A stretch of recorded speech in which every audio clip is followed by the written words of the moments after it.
اور اس لیگلائزیشن کے نتیجے کے اندر یہ طے پایا تھا کہ کوئی اتنا عرصہ سروس کرے گا تو اسے یہ والا پلاٹ یا یہ والا فلیٹ ملے گا، کوئی اینا عرصہ کرے گا تو یہ ملے گا، پھر اینا عرصہ کرے گا تو نال کمرشل بھی مل جائے گا، اینا عرصہ کرے گا تو نال کمرشل 2 ہو جائیں گے اور ریزیڈنشل بھی 2 ہو جائیں گے۔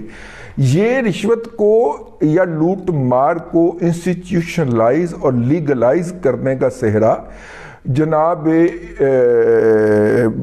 جنرل بھگوڑے ریٹائرڈ پرویز مشرف کے سر پہ ہے۔ اور اگر آپ آج کے اس پورے منظرنامے میں وہ لوگ جو کہ عسکری اداروں کے اندر سے عمران احمد خان نیازی کے اوپر صدقے واری جا رہے ہیں یا ریٹائرمنٹ کے بعد بھی یہ اس سسٹم سے سب سے زیادہ بینیفٹ ہوئے لوگ ہیں، تو اب صدیق للی کی بیچارے کی کیا اوقات ہے؟ للی جب کہہ جو دیا للی تو پھر کیا اس کی اوقات ہے؟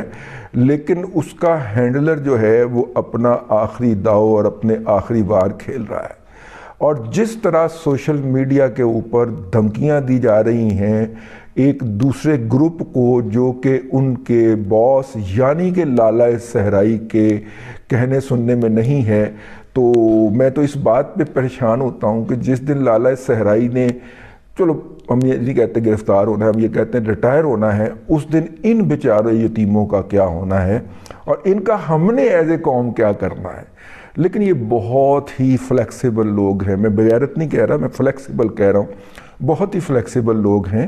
آپ دیکھیے گا ودن منٹس یہ کیسے یو ٹرن لے کے تو نئے وڈے حاجی صاحب کی کیسے یہ جو ہے حمد و ثنا بیان کرنا شروع کرتے ہیں۔ آپ ذرا لالہ صحرائی کو ریٹائر تو ہونے دیجئے، وہ ماشاء اللہ تو نہیں لانا نا لالہ صحرائی نے کہ انہیں اگلے 8-10 سال بک کر کے بیٹھ جانا، ٹھیک ہے۔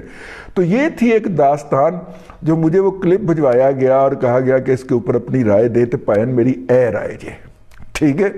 امید ہے رام آ گیا ہوئے گا۔ اب تک کے لیے اتنا ہی، اگلے ولاگ کے اندر پھر آپ کی خدمت میں حاضری ہوگی۔ اللہ تبارک و تعالیٰ آپ کو آسانیاں عطا کرے اور آسانیاں خلق خدا میں تقسیم کرنے کی توفیق عطا کرے۔ یوٹیوب پر گوگلی ٹی وی دیکھنے کے لیے youtube.com کی سرچ بار میں گوگلی ٹی وی ٹائپ کریں۔ گوگلی ٹی وی کے پیج پر سرخ رنگ کے سبسکرپشن والے بٹن پر کلک کرنا نہ بھولیے۔ یوٹیوب پر اپلوڈ ہونے والی ویڈیو سے باخبر رہنے کے لیے بیل آئیکن پر کلک کیجیے۔ آپ کو ہر نئی آنے والی ویڈیو کے بارے میں نوٹیفیکیشن موصول ہو جائے گا۔